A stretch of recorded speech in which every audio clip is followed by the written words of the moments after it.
Welcome to Performance Anxiety on the Pantheon Podcast Network. I'm your host, Mark, and before we get started, I want to thank our sponsor, AKG, for sending us their Podcaster Essentials kit. It's got a great Lyra mic and a very comfortable set of headphones, and if you're looking to start your own podcast, this is a very economical way to get high-quality gear. Benjamin Wright joins us on this week's episode, and I'm going to stay in touch with him because in addition to being a musician, he's a psychiatric nurse practitioner. He's releasing his second album with his sister Amanda under the name Benjamin Jayne. Benjamin lives in Vermont, but Amanda lives in Barcelona, Spain, not New York. So the pandemic really didn't change how they wrote music. In fact, their first album was really just an exercise in the two of them staying in touch. But the new album is a step forward in every respect. Benjamin explains how his music is something he has to do, not something he wants to do. And being in psychiatry, he knows how important creative outlets are. Give them a follow on social media. All their links are on their website, benjaminjayne.com. That's BenjaminJayne.com. And you can order their album there as well. Follow us at Performance ANX. Rate and review the shows. We accept coffee at ko-fi.com/performanceanxiety. And merch is available at performanceanx.threadless.com. And you know, sometimes a podcast is just a podcast, but not this time. Enjoy Benjamin Wright of Benjamin Jayne on Performance Anxiety, part of the Pantheon Podcast Network. Cool. You ready? All right. Hi, this is Ben Wright from Benjamin Jayne. You're listening to Performance Anxiety, and we just got done talking about an upcoming release that we're putting out called Theater. So I hope you enjoy the podcast, and I hope you enjoy the music. Be well. Oh, man. Let me just get one thing squared away here. And hey, take your time, man. I'm just catching my breath from the day. Oh, man. No problem. If you want to get a drink or something. I just pulled the tea off the stove, man. Oh, nice.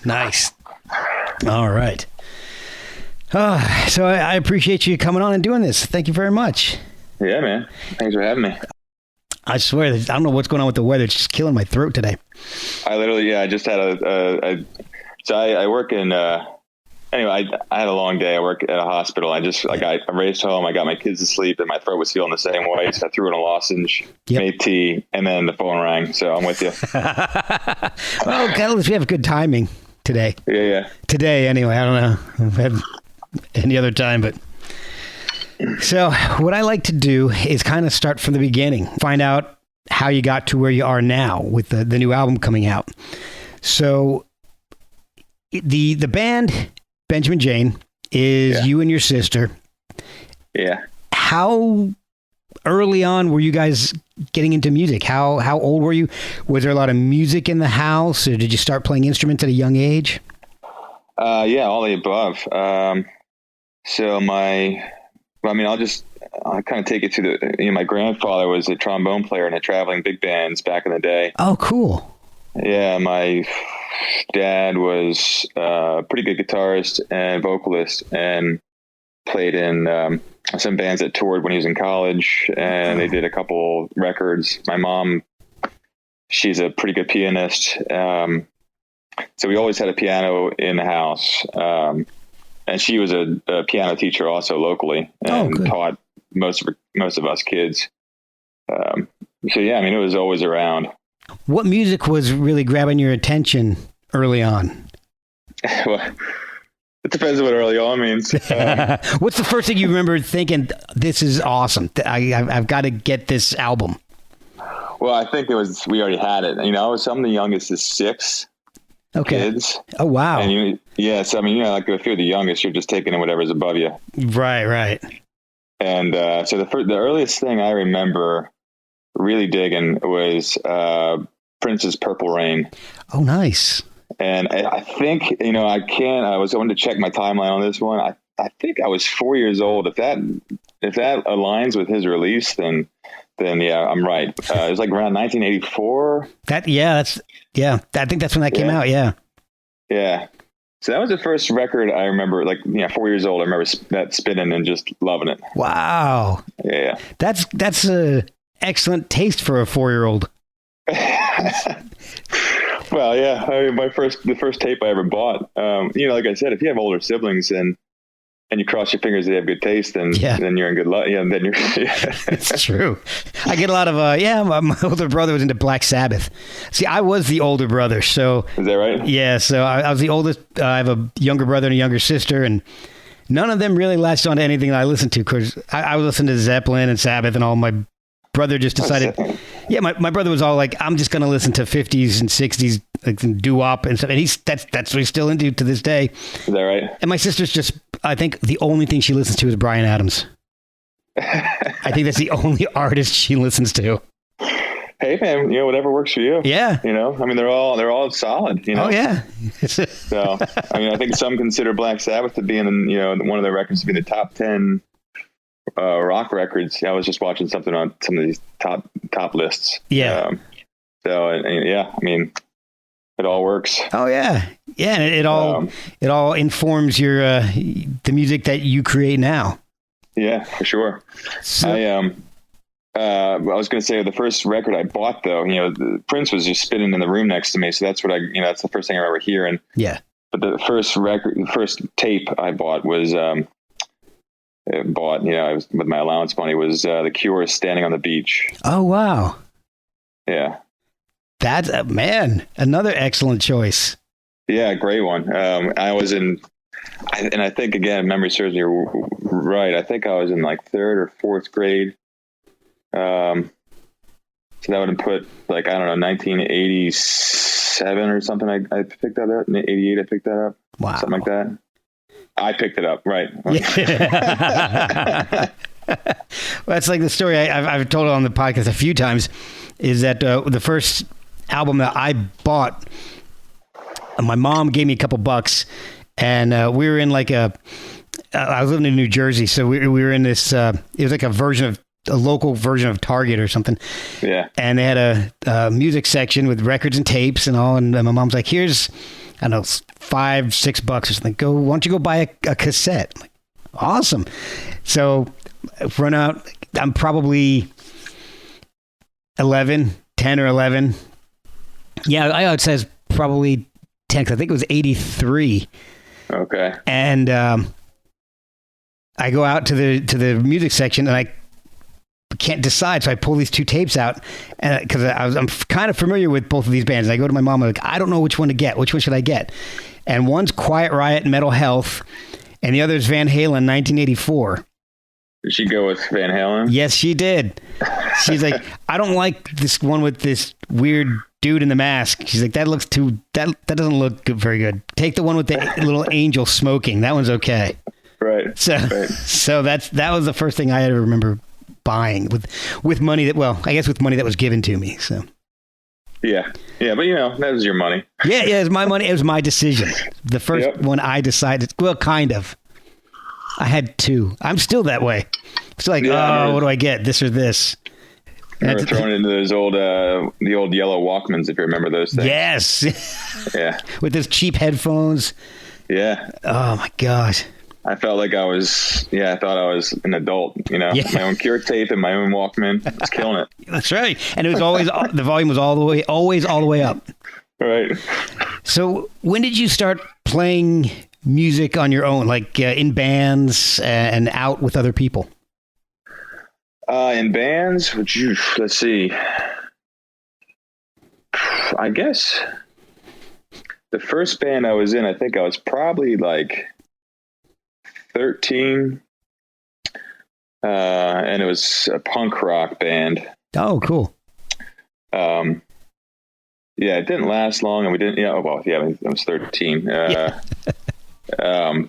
Yeah, I don't remember what we were called. I don't even know if we had a name, but we were, my mom let us play in the basement, and we probably played together for 6 months, maybe a year. Wow. And I was doing the guitar, and then I think it was just guitar, bass, and drums, and a bit of screaming that didn't make much sense. But that was the first go. You're the best parents. Jeez. Well, My mom was, she was a single mother raising 6 kids. So, it's a bit of a latchkey situation going on there, Jeez. Oh, God bless her. My gosh. Yeah, no, she's great. I mean, she raised 6 kids. She worked 2 jobs and went to school at nights and got a degree in teaching. And yeah, I mean, she killed it. She was great. Oh, yeah. That's awesome. That is awesome. And so you're 13 years old playing in punk bands, but you started off playing piano though. Yeah. First instrument was definitely piano. Okay. So when did you switch to guitar? I mean, was it around 13 or did you always have an interest in guitar, even playing piano? No, I mean, I moved through all kinds of instruments. We had a lot of instruments in the house over the years. So I started on the piano just because she was a teacher. We had one in the house and it was easy and I dug it. And then 4th grade, I think it was, in elementary school, you're allowed to pick your first instrument. Oh, cool. And I picked the snare drum. And that didn't last long. I don't know if that was me or my mom. Probably me, because she was pretty cool about things. Yeah. Then I migrated to the saxophone. So that was the second instrument. Wow. Like real instrument where I got into. I took lessons and I was in the concert band and all that stuff. Oh, okay. I knew my dad played, but he hadn't played since he was a kid. So he had a couple guitars around. He pulled out like once a year. Yeah. So I knew I had an interest in it because he's my dad and he was playing. He was good. But it was really probably my mom married the music teacher at the school that she was teaching at. Oh, wow. And he was a big blues artist. And he played out like a couple days a week outside of teaching at school. Nice. And he gave me, he sat me down and taught me a couple blues. Well, he said, if you can learn these blues riffs, then I'll give you a guitar. Wow. And That's awesome. so I learned the blues riffs and he gave me, I'm not sure if you're familiar with this or not, but the old Silvertone, like guitars that were like, they came in a box that also had the amp that was built into the box, into the case. Yes. Yeah. Yeah. So I remember this. Yeah. So that was my first guitar. And Awesome. He moved in when I was in 6th grade. So that would have been 6th grade. I got my first guitar and started getting into it. Okay. So then it's pretty soon after, a couple of years after that, you started playing out with your buddies and all. And yeah. At what point did you really want to start studying it? Because you actually went to Berkeley. Yeah. When did you decide that was something that you really wanted to take more seriously? I kind of, well, I mean, it was always like my main passion, one of my main passions. And I played in concert band from 4th grade through until I left public school. And I was in jazz band. I took the guitar I was able to play in the jazz band. So that was great. And I was playing in multiple bands in high school. So I really enjoyed it. And so I knew that I wanted to do something with it. And of course, when you're 15, 17 years old, you have fantasies that are, beyond ridiculous. Right. And so of course I thought I was going to be the next Jim Morrison or Kurt Cobain at that point. That was my goal. I wanted to be a rock star, of course, when I was a teenager. Oh yeah. But as far as Berkeley, that was I kind of backed myself into a corner a bit because I didn't like public school very much. I was a great student up until 8th grade, I guess. And then I just kind of fell out of favor with it. And, as part of the grunge scene, I was a skateboarder. I stopped going to school for a bit. I was a bit of a pain in the neck. And, I pulled my act together for 10th grade and 11th grade. I was like, I'm not into public school.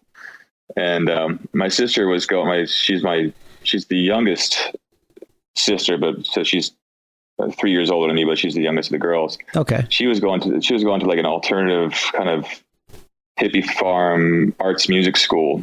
Okay.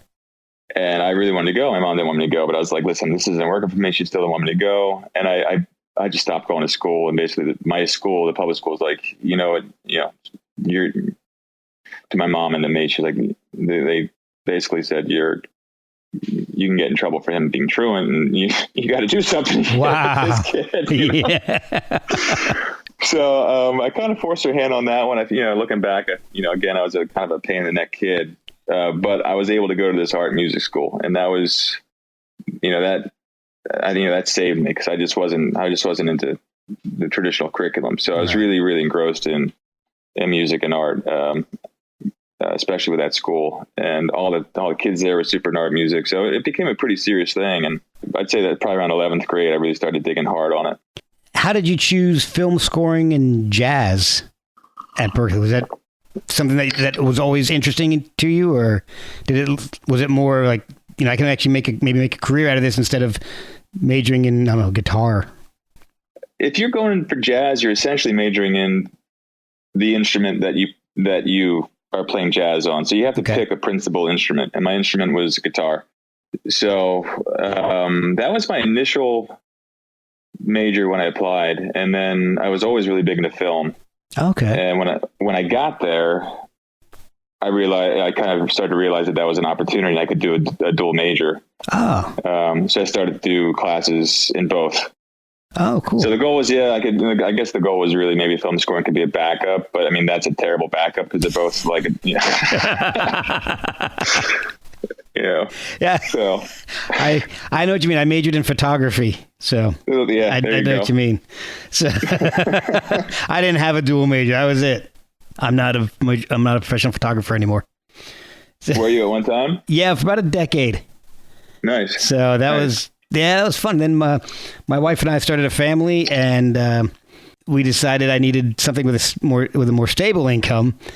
And see, when we started having kids, she wanted to stay home with them, and she had all the insurance for her. She worked at a bank, and I was out, doing my photography thing. We lived in like Southeast Alabama at the time, so she wanted, it was a little cheaper to live than just outside of DC where I am now. Sure, but I still needed a steady income, and so I got into sales. So, and that was then I just kind of started doing photography as a hobby, and it was actually really good because I was getting really burnt out on doing this stuff that I was doing. So, this is where our stories sound like they're aligning a bit. Yeah. Oh yeah.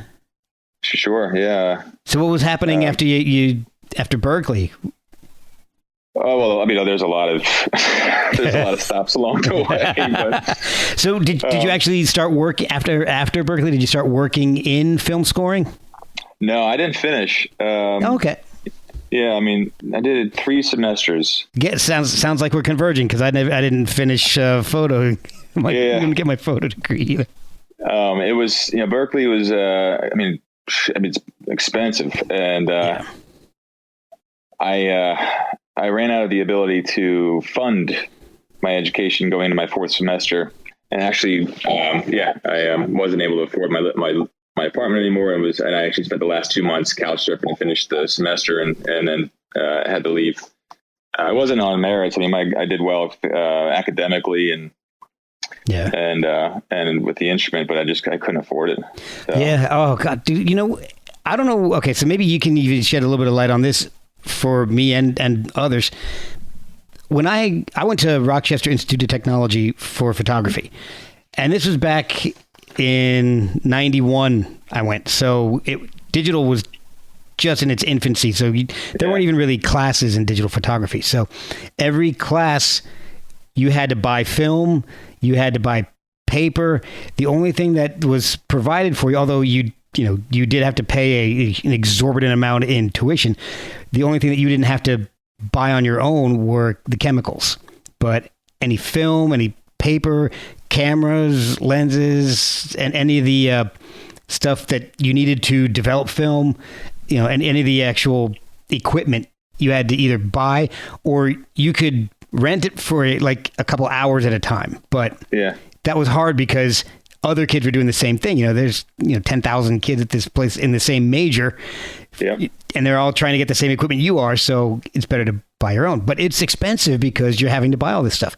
What's it like at a music school? I imagine tuition's first of all expensive, especially in California.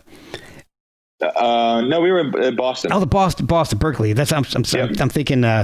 What's Berkeley? You were thinking about Berkeley, UC Berkeley. Yeah. This is Berkeley College of Music in Boston. Okay, yep. So what kind of I guess what's involved in being a music major of any type?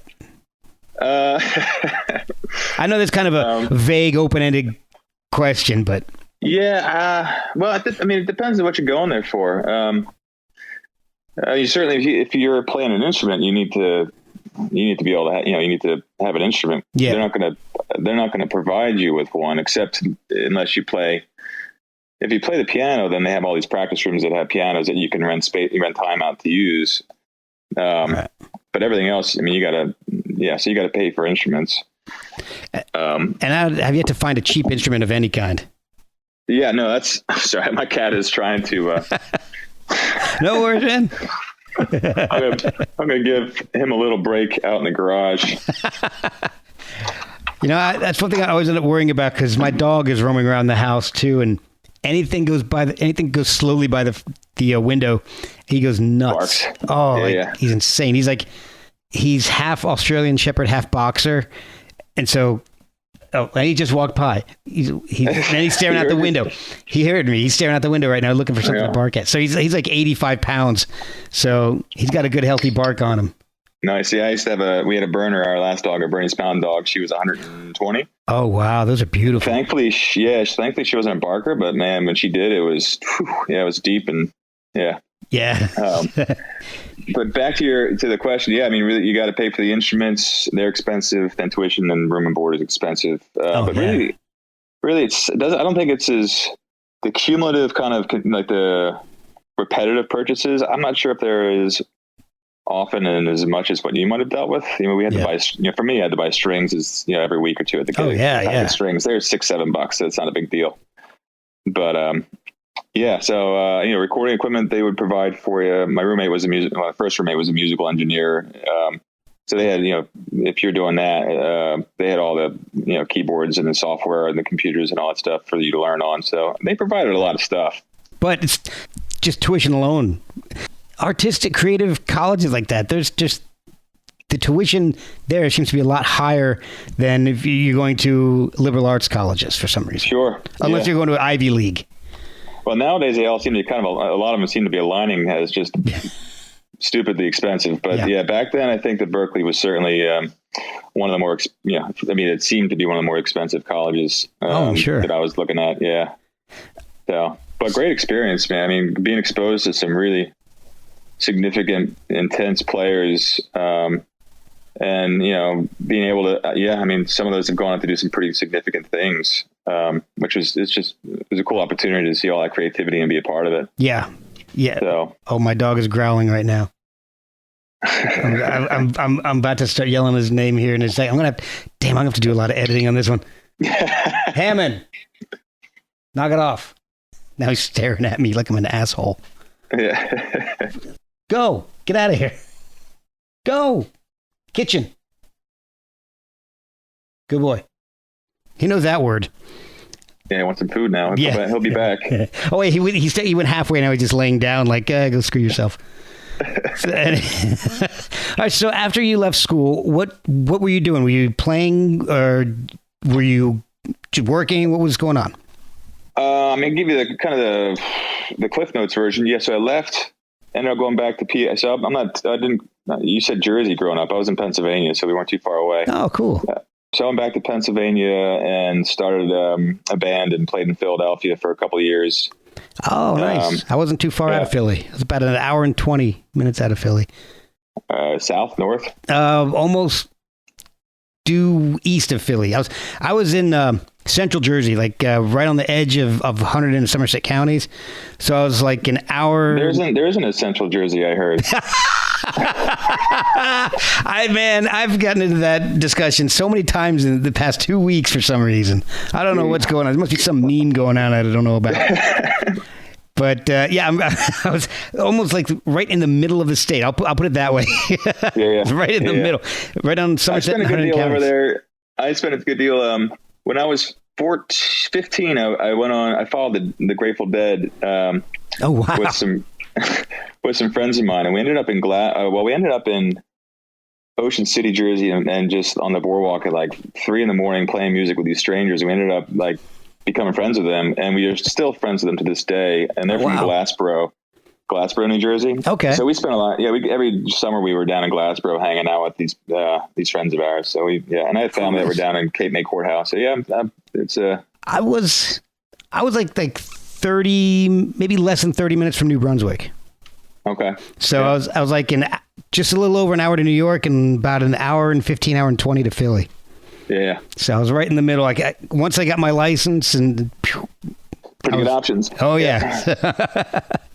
So you ended up becoming a psychiatric nurse practitioner. Yeah. How did you go from music to psychiatric nurse practitioner? So this is where I was saying earlier that our story started to align a little bit. Okay. Yeah. So I have a wife and I have kids, and she wanted to be able to pay the bills. So yeah. What is it with wives and bills? Jeez. She's always been pretty supportive of the music, but she certainly wanted to. And we both, so Philly was one stop along the way. I went back down to Pennsylvania, played in a band for a couple of years, and then moved out to LA for 3 years. Oh wow! Yeah, I've been around a bit before the school thing, friends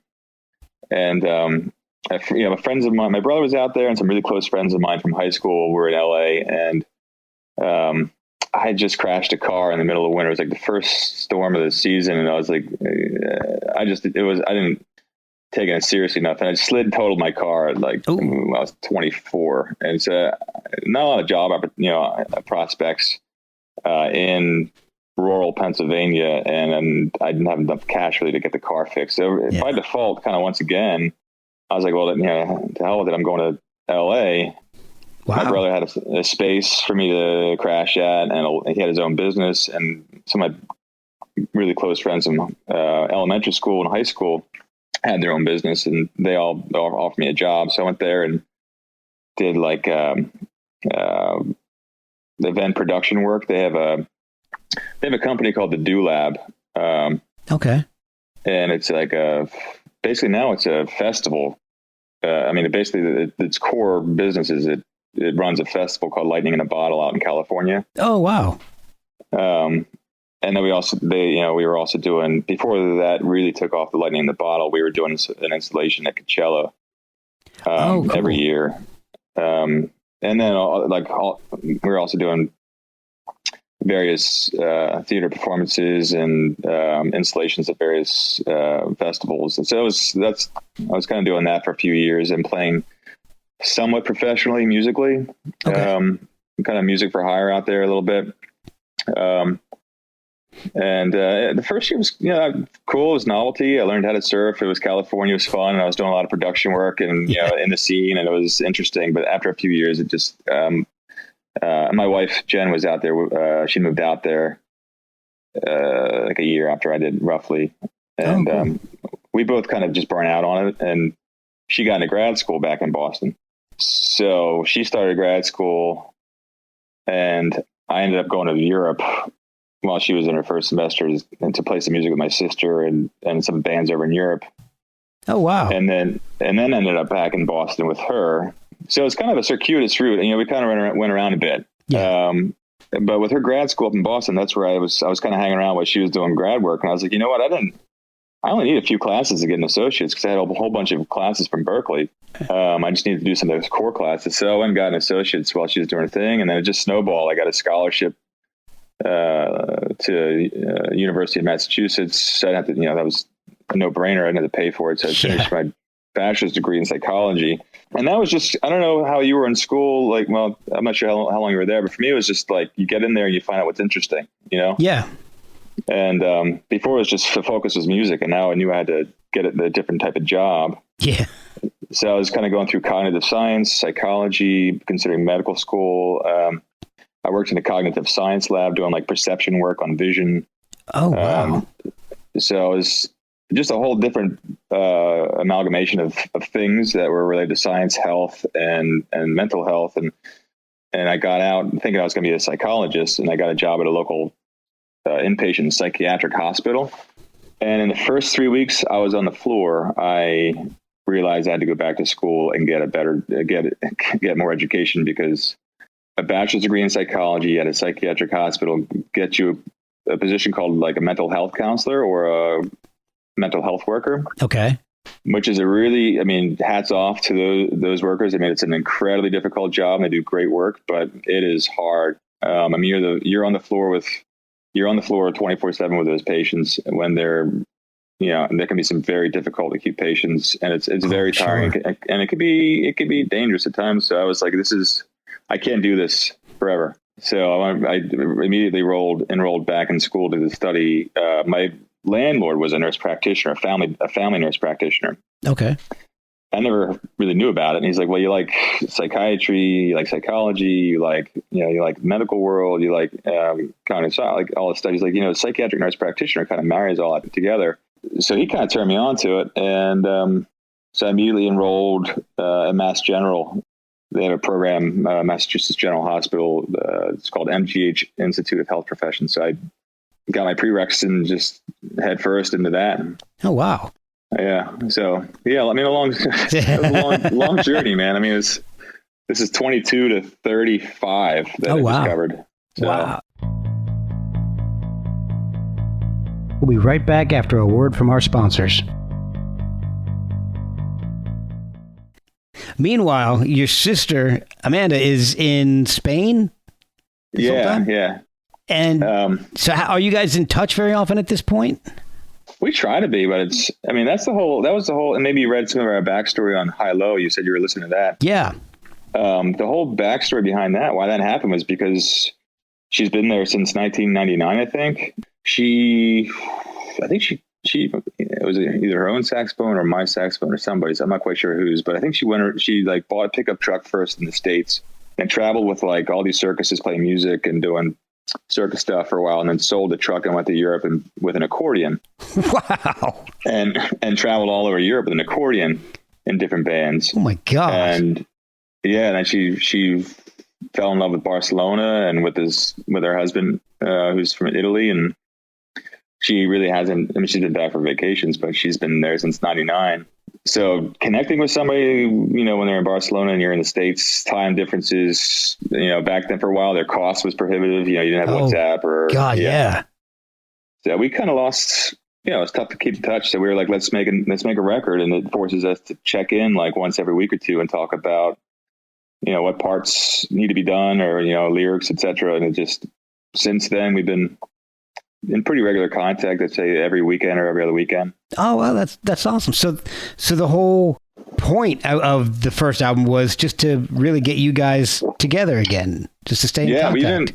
We didn't have any plan of releasing the record at all. Wow. Yeah. We didn't, we legit, we were just like, let's make some, and literally it was just, let's just make music for the sake of talking. And we had no expectations, and it just started to sound, it just was sounding pretty good, and we're like, let's take it up a notch. It sounds amazing. The clarity of everything, instruments, vocals, everything. I can't think of an album where tonally it sounds as clear as that album. It's incredible. Everything is so bright. Even so even when you have like some fuzz guitar, like on Cold Parade.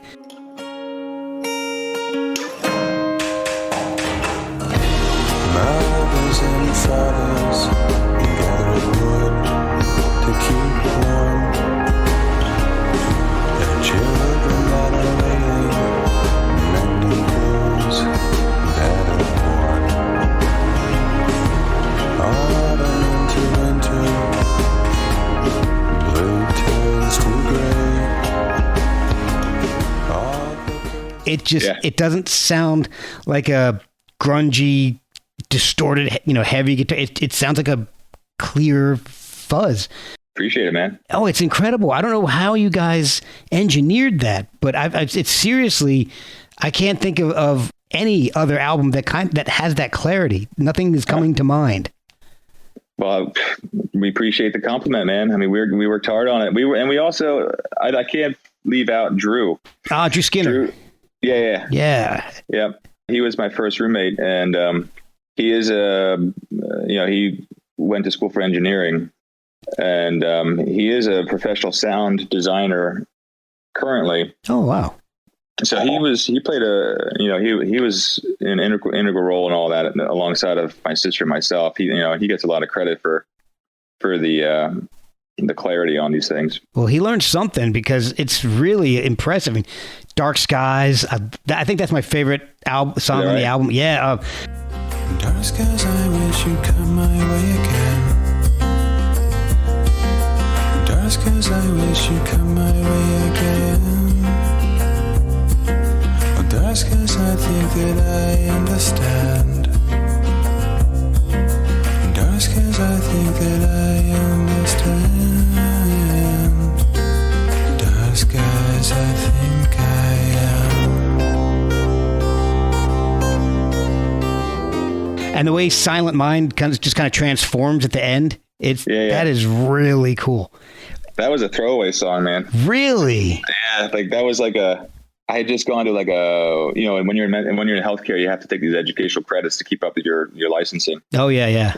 So I went to this mindfulness course for a week, and learning meditation and breathing and stuff like that. And I came home and I was just kind of warming up to do some other work, and I noodled this this little thing on the keyboard out, and just kind of I was having fun, and I was like, this is not at all aligned with the rest of this record. I was like, this is just, this is way different. Right. And I just gave, so I did a bunch of stuff on that, did my piece, and I sent it to Drew. I said, let's just have fun with this. Just do whatever the hell you want to do, Awesome. So that one turned out to be pretty cool. I like that one a lot. And now on High Low and on the new album, Theater, correct me if I'm wrong, but I hear some maybe musical theater influence, songs like Lie to Me, maybe, tracks like that. They have a feel of something you might hear on like a Broadway musical kind of a piece. I can get that from Lie to Me. That's a piece that Amanda wrote, and she does she had a few CDs she put out on What About Music, which was a record label before, and now it's more distributing company. Okay. She did a couple great records, and she does music that I described as like whimsically serious carousel pop. Oh, I like that. I didn't know how to describe it in an interview for our release for High Low, and that's the only thing I could really come up with. It's really quite unique, and it does have some theatrical elements, and I think that comes from her time traveling with kind of gypsy klezmer bands and the jazz and and she did a lot of she like Bread Puppet and some circuses in the States. So she has a lot of influences that come into play with her writing. A lot of unusual influences, it sounds like. Yeah. All right, so the new album is coming out, Theater, and from the way it sounds, I mean, the pandemic really didn't change how you guys create music at all. No. So it's just business as usual for you guys. Right. Yeah. Except you might notice a little bit more. I was thinking about this before you called about the comparison between the two, and they're kind of pretty, I don't know what your thoughts are on it, but I think they're pretty different in flavor. I would agree. Yeah, I think the new one's a bit, it definitely doesn't feel as light. It's definitely more kind of straightforward, a little bit more rock oriented, and a little bit kind of darker and kind of angsty of just about what's going on, I think. Yeah, and I think a lot of the guitar playing is a little more experimental, or maybe less structured is a word, the way to say it. Like some of the solos, I'm trying to remember the name of the song I'm thinking about. You're probably thinking about, my guess is you're probably thinking about track 3, which is Skies Falling? Yes.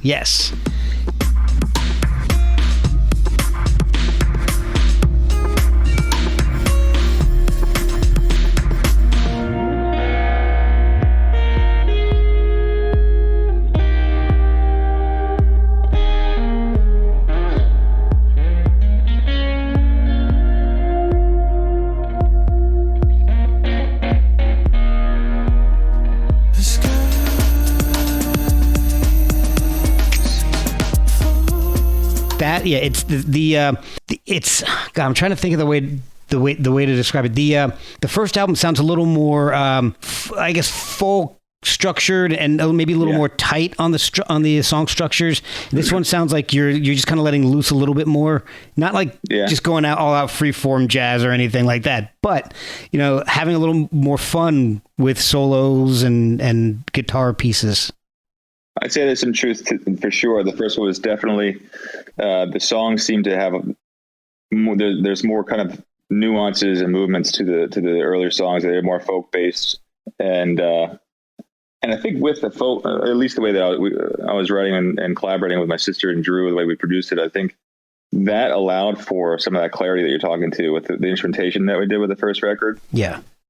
Whereas the second one is a bit more kind of, it's still full, but it's maybe a bit more, again, I don't know what else to say about it, maybe a bit more traditional kind of rock, and that has some guitar, like some electric guitar, some distortion in it. Things kind of it's a maybe more thematic in sound rather than nuanced. But yeah, I like the way you said that. That makes that I think that's exactly what I was trying to get across in my ineloquent podcast way. But the funny thing is, I mean, even the louder songs are still kind of quiet and organic. Everything sounds really organic, which is it's nice. You don't overload the songs with stuff that doesn't need to be there. The way I was actually thinking about it was it's kind of like a David Gilmour style or quality. Oh, cool. Where you let the music breathe. You know, you don't try to overpower the song with all kinds of electric guitar, or even like being all shouty and screaming with vocals. And you know, it's all, you're getting your point across, but you're doing it and letting the song be the boss, really. Yeah. I like that. I wish I could scream, and I've been trying to learn how to scream. You're going to do a metal album? I have a couple friends who are like, man, you just gotta freaking let go, man, and scream for me. And he's like, I hear that. I'm like, I don't have it, man. It's going to happen one of these days. But it's funny. Yeah. Even the angrier, I guess that's the only word I can think of, the angrier songs on it, the like Talking Heads and Waiting for Life, they're still pretty chill. Yeah.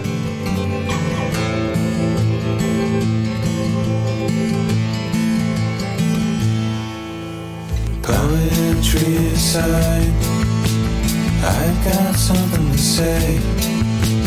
I'm not feeling good. Don't tell me it'll be okay.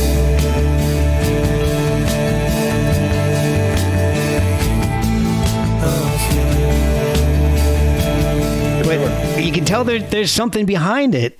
The lyrics are you're not happy.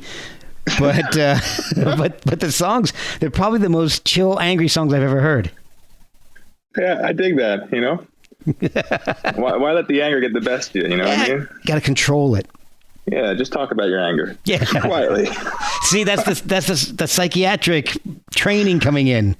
I guess, yeah.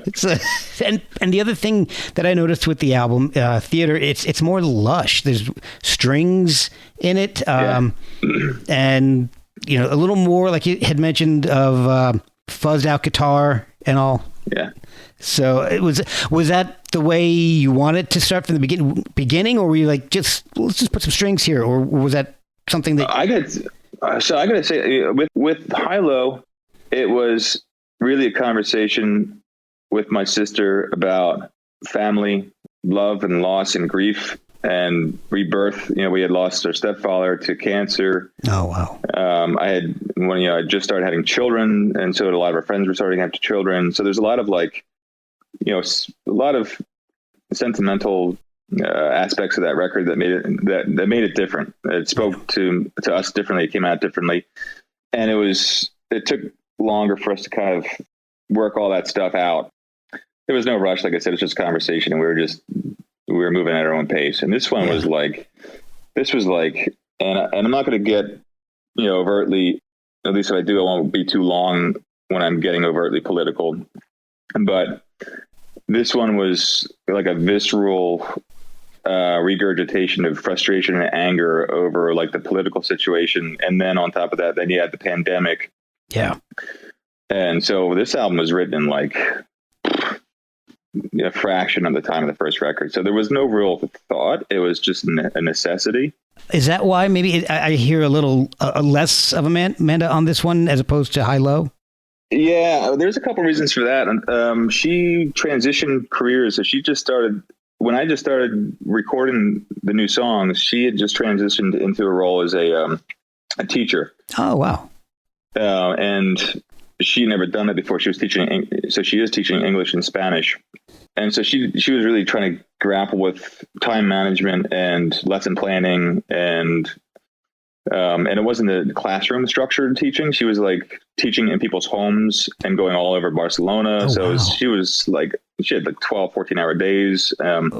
So she just wasn't available like she was. And, you know, it's just the way it was. She had to transition careers and she had to do it. And I had no choice but to make the record. It just wasn't stopping, you know? Yeah. And so, yeah, that's pretty much why you hear a lot less of her on there. Okay. At what point, and I guess this is going back to the first album, at what point did you decide this is going to be just a project between me and my sister to let's release this? When I realized I wasn't embarrassed by it. Well, that's good. That's a good starting point. I mean, really, that's when it started hitting me. I was like, I was 30 some odd years, 30s. I don't know. Well, I was in my late 30s, 36 or 37 when we were writing that one. And it's probably, you know, when I was writing music earlier in my 20s, I think I was being a bit more dishonest and there's some contrived writing going on. Your intentions were different. I was writing for a different reason. Okay. I was writing because I was in a band and I was naive and trying to create an image rather than let myself be honest with what the image is that I am. Yeah. So the writing is definitely a lot more honest, and it's intentional, but you know, there was no fluff. It was just like I said, she and I were just doing this behind closed doors for us. So that worked. I was, you know, really surprised at how much it came through. And, you know, for us, it was cathartic and we were kind of processing loss and change. And, but once we started hearing the tunes and we were like, you know, these aren't embarrassing. They're actually pretty good. And then all the meaning behind them for me personally and for her, I'm sure. A couple of them are really, really sentimental, really difficult to write and hear sometimes about, you know, the loss of my stepfather. And we're like, you know, people can relate to this. So we just were like, people need to listen to it. We want to get ears on this. It wasn't like, let's sell records. I have a job, you know, I do fine, you know, not worried about that. Before I was worried about it. Now I'm not. It was really just like, I just want people to hear it because it meant so much to us. And I wanted to have that place in other people's lives. So, yeah. So how did the second album come about? Was it similar? You just wanted to make more songs with her? Or was there something like, hey, we got some good response to this. Let's keep it going. It's a combination. I think I work in psychiatry. So that's that can be pretty emotionally taxing. Oh, sure. And I wasn't playing, you know, I had my first kid and she was born in so I have long-winded answers, but she was born in 2013. She was born in 2013. And then I got my degree for psychiatric nurse to be a psychiatric nurse practitioner at 15, started my practice, and I had my second kid a month into my practice, and I've just been flat out in psychiatry and raising kids, and it's been a whirlwind. And then so I didn't do it for a while because I didn't have the time, frankly. And I realized that I was suffering as a result, especially when I got into psychiatry. You need to have, and this is what I tell my patients, you need to have a creative outlet of some sort. I don't care what it is, color by numbers. I don't care. You got to do something to take your mind off stuff. And I wasn't doing that. And when I realized that, it was, you know, that I wasn't doing it. And for me, it's music. And then we did High Low, and I was like, this is pretty decent. I was like, I can't. Yeah. I mean, it really wasn't a choice. Like, I have to keep on doing this because it's cathartic. It's meditation. It's, you know, it's therapy. You know, that question about how do you go from music to psychiatry? I mean, it's the same thing.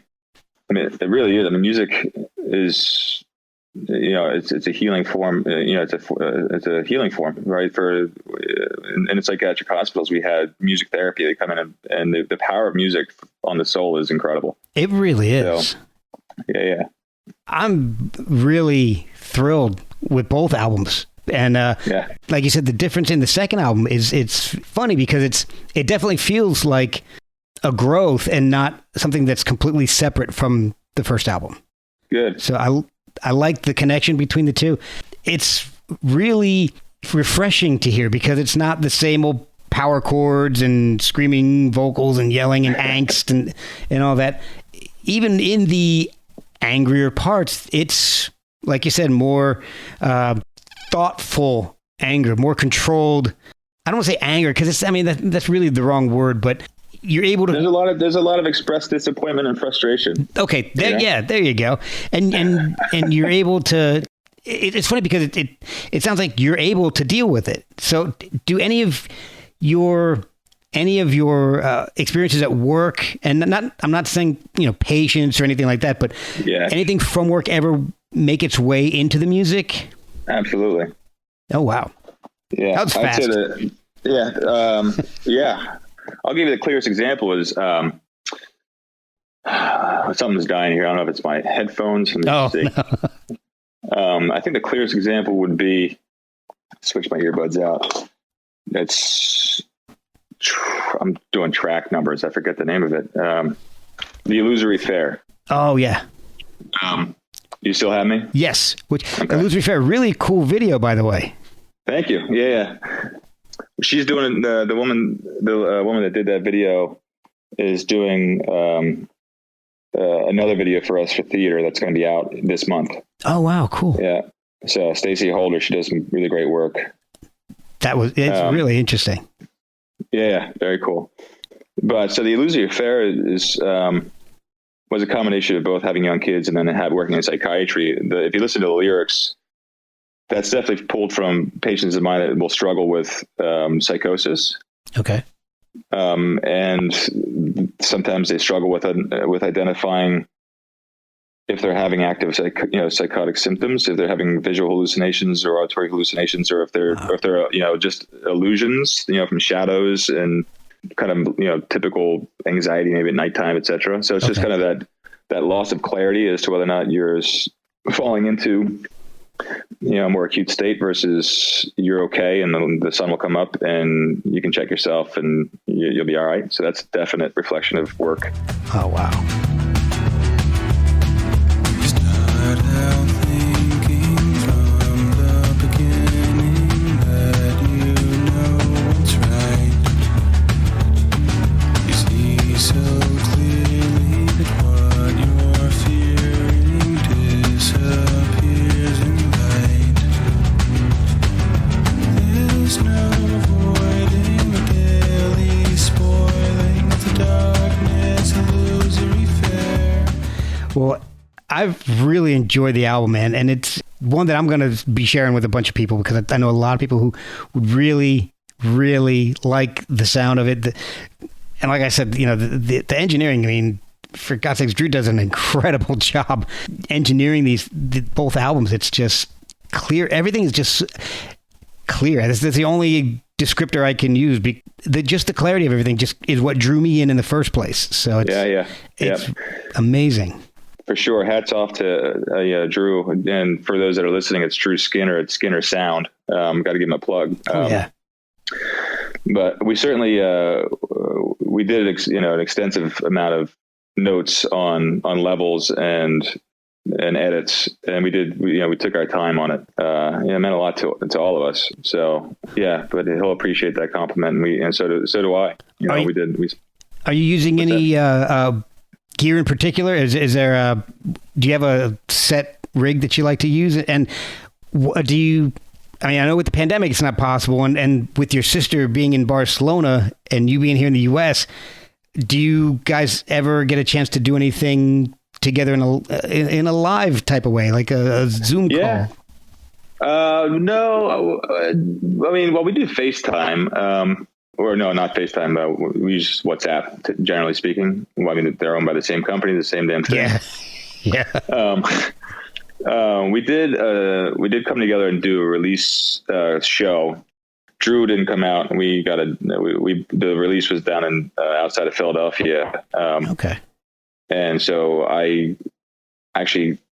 that's my old stomping ground. I reached out to who's the players down there now, and we hired some players, and Amanda and I did our stuff, and they backed us up, and that was great. Awesome. And then I've been doing some solo shows where I just get some loop pedals and just put the songs out, just do a solo set. Oh, that's. But we released it in August of 19, and then my last show was November. The last show I did was in November of 19, and then boom, So later, yeah. So I haven't gotten. We did a few shows after we were released, and then the world shut down. Yeah. Well, I'm hoping things start to open up at some point here. I don't know. Are you planning on playing anything besides local shows, or are you hoping to? Yeah, I'd like to. I love playing out live, and it's been a while since we've done. Like I said, we did a few shows in 19. There's nothing like playing live, and the songs translate pretty good live. So I'd certainly like to. Yeah, like I said, and as you know, I'm working as a professional at a hospital.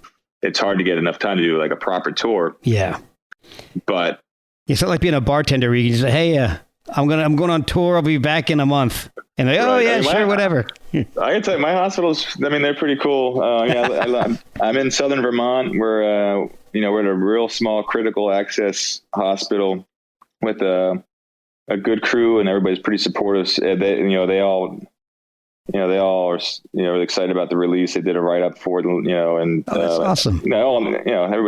Everybody knows what's going on, so they'd be supportive if I was like, I need to take a little bit of time. So I mean, I'd like to find a way to do, if I had a 2 week, 10-day or a 14-day run here, and then do another one here, kind of sporadically set them up. So that would be the goal. Yeah. That would be awesome. Well, where can people follow you to find out more about the albums? This is where you're going to get me. This is. Do you know? I'm assuming it's Benjamin Jayne of some sort. No, I actually do. Why don't you tell us where you can find me? Okay, let me pull up my email here. Oh shit! I'm guessing Howard gave you all that stuff, right? Yeah, he did. And I'm trying to find. You can find this. We do have a website. It's benjaminjayne.com. And we'll say that all of your links are probably on there. They are on there. And that's Jayne, right? Jayne. Yep. And then on Twitter, it's at benjayne music, and Instagram. Geez, what's that one? I think that's. I'm trying to. You might have that link. Benjamin Jayne Music. Benjamin Jayne Music. Yep. So Twitter or Instagram's at Benjamin Jayne Music. And Twitter's at Ben Jayne Music. Website's benjaminjayne.com. There is a Facebook one there too, right? Yes. And you love how good I am at advertising. Maybe that's why I'm not getting as many downloads as I want to. It's Facebook / Benjamin Jayne Music, capital B, capital J, capital M. Pretty easy. I don't know if that makes any difference anymore. Do capitals make differences anymore? I don't know. I know they used to. I don't know. I'm in like my mid to late 40s at this point. I've accepted the fact that I don't know what the fuck's going on anymore. I've made peace with that. I have a 16-year-old, a 17-year-old, and an 18-year-old. Yeah. They know everything. I don't know anything.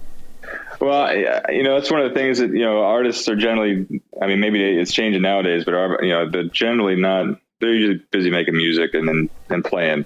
So I need to work on that deficit of not minding promoting myself to people. That's why you get PR folks. Right. Guys like Howard Wolfing. Right, absolutely. I think that's the first time I've ever actually said his full name on a podcast. So you're welcome, Howard. Love that guy, but I always. It's funny because in half these things, I'm like, yeah, Howard sent me this, and nobody listening knows who the hell Howard is. He's a heavy hitter, that's for sure. Yeah, I found out some really cool stuff about Howard. So he's very cool, very chill guy. I really appreciate him. Yep. He's hooked me up with some awesome people like you, Tobias Nathaniel from Red Step and Blackheart Procession, Michael Girard from Swans. He's got me some Swans. Awesome folks. So, well, that's how I got hooked up with Howard. Actually, was through Swans. Really? Oh, okay. So now you got to tell me that because I'm a latecomer to Swans. I remember when White Light from the Mouth of Infinity came out, and it frightened the God, it scared me to death. It was just so intense, and I'm just like, I don't know if this is for me, because I was in college. It was like 91. Oh, and then I never got into them until Howard said, hey, here's the new, I'm going to send you the new promo of the new Swans album. Michael might be interested in doing some promotion in a few months. I'll let you know. I'm like, okay. So I listened to it. I'm like, this is amazing. And then I started going back and listening, and I've become an enormous fan of Swans. Yeah, I mean, I wasn't too aware of them either, and I mean, they've moved through so many different iterations. Oh, yeah. Got to give them mad props for that. Yeah, for sure. But I somehow became acquaintances with Tor Harris. Oh, wow. And I don't remember how. Those are the best stories. Yeah. I don't know how I met this guy. Really don't know how, but he ended up actually after I met him, or online, and we started chatting a little bit. I realized that he was friends with there's a band I know called Florida, and the lead singer Dan Rainier is friends with one of Tor Harris's buddies. So it's just a small world, Oh wow, yeah. So I mean, we're not, Tor and I we're not close friends, but we certainly have run into each other this year and have chatted a bit. He's been helpful, and he turned me on to Howard. So. Oh, that's awesome. Yeah. That is awesome. Yeah. Well, man, look, I've kept you for a while. Thank you so much for talking to me about the album, about how music and psychiatry. That stuff's always fascinating to me. Yeah, for sure. I appreciate you having me on, man. My I enjoyed it.